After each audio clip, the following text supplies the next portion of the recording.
Olá!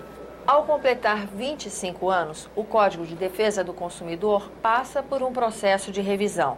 Primeiro, foi objeto de estudos de uma comissão de juristas de notáveis que prepararam 3 anteprojetos para fazer essa revisão. Agora, o assunto está em discussão na Comissão de Defesa do Consumidor aqui do Senado Federal. E quem conversa conosco sobre o assunto é o senador Paulo Bauer.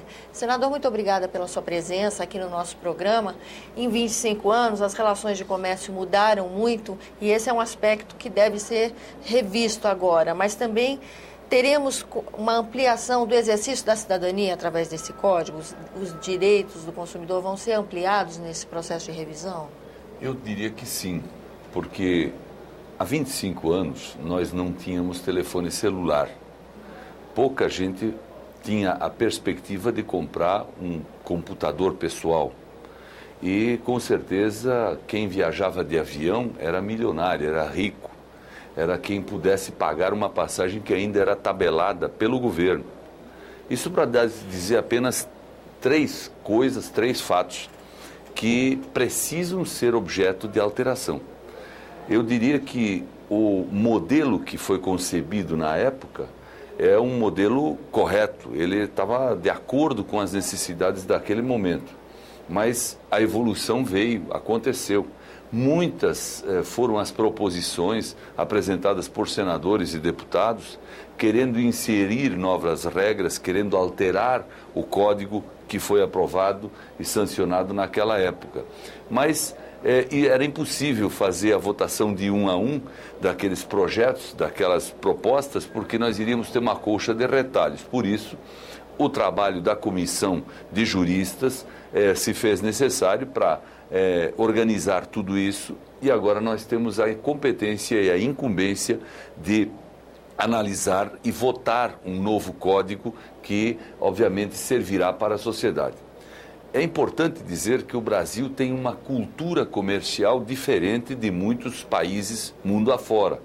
Só para citar um exemplo, nos Estados Unidos, quando alguém compra um par de tênis, por exemplo, numa loja, e leva esse par de tênis para casa, se chegar em casa e mostrar o par de tênis para o marido ou para a mulher e receber uma manifestação de reprovação, porque aquele par de tênis não combina, porque aquela cor não é boa, ou eventualmente porque aquele seu parceiro ou parceira já comprou um par de tênis ontem e a pessoa não sabia, lá nos Estados Unidos, o comprador do tênis bota o tênis na caixa, leva de volta na loja e sem qualquer questionamento de ninguém, sem nenhuma demora, até com atendimento preferencial, ele recebe no ato o dinheiro ao vivo e a cores devolvido pela mercadoria que foi entregue. Por um critério subjetivo, nós não estamos falando de nenhum defeito, chegou em casa e não funcionou, uma coisa totalmente subjetiva. Um arrependimento da compra. Arrependeu, devolveu. Desde que esteja intacto, sem uso, não há nenhum problema.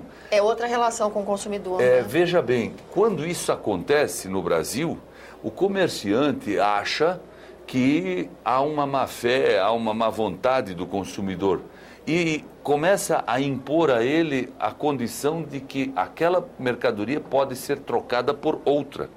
Se não existir no estabelecimento a outra mercadoria que o consumidor possa levar, o comerciante dá um cartãozinho com o crédito. Olha, você passa daqui a um mês, passa no Natal, passa no ano que vem e eu lhe dou um outro produto. Quero desfazer o negócio nunca. Não. Nos Estados Unidos, quando alguém compra com cartão de crédito, portanto, para pagamento a prazo, a loja devolve em dinheiro vivo o valor da mercadoria para a pessoa no dia seguinte, sem nenhuma dúvida.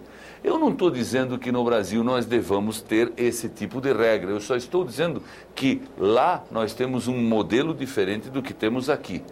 Nós temos, por exemplo, no Código de Defesa do Consumidor aprovado há 25 anos, uma regra curiosa.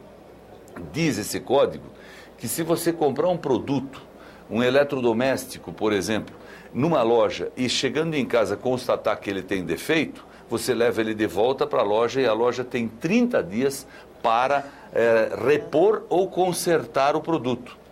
A pergunta é, como é que alguém que mora em São Joaquim, lá no meu estado de Santa Catarina, onde cai neve, compra um chuveiro elétrico liga ele em casa, descobre que não funciona, leva de volta para a loja ou para assistência técnica e fica esperando 30 dias para que o chuveiro seja entregue em condições. Quer dizer, é impossível nós termos esse tipo de regra e de regulamento vigente nos tempos de hoje.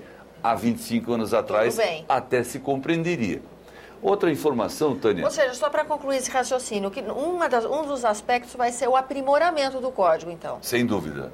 Não é só a atualização, mas o aprimoramento dessa aplicação do código. E em benefício não só do consumidor, mas do próprio comércio em si.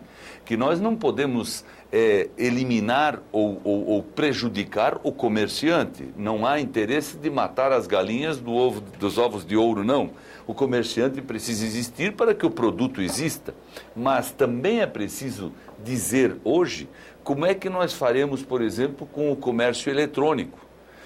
Nós temos no Brasil um volume de compras através do sistema eletrônico, internet, televisões que vendem, programas que vendem produtos através de canais específicos de televisão. Nós temos hoje um volume de negócios de quase 40 bilhões de reais por ano. E não está regulamentado. E não tem regulamentação.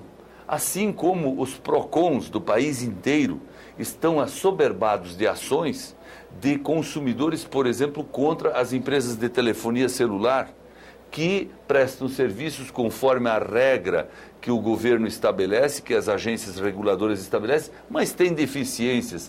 E hoje nós não podemos imaginar que o consumidor não tenha uma lei que estabeleça claramente quais seus direitos e como eles devem ser exercidos.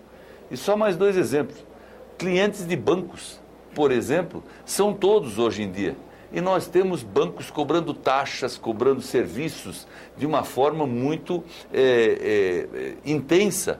E nós queremos efetivamente que o consumidor saiba por que paga, para que paga e quantas vezes paga. Isso tudo o código precisa definir, como também precisa definir as questões de passagem aérea de uma forma mais clara, para que ninguém tenha prejuízo. Já que vamos falar de prestação de serviço, plano de saúde também é crítico. Consumidor não é só aquele que compra fogão, geladeira, roupa e comida. Consumidor é aquele que compra serviço, aquele que compra,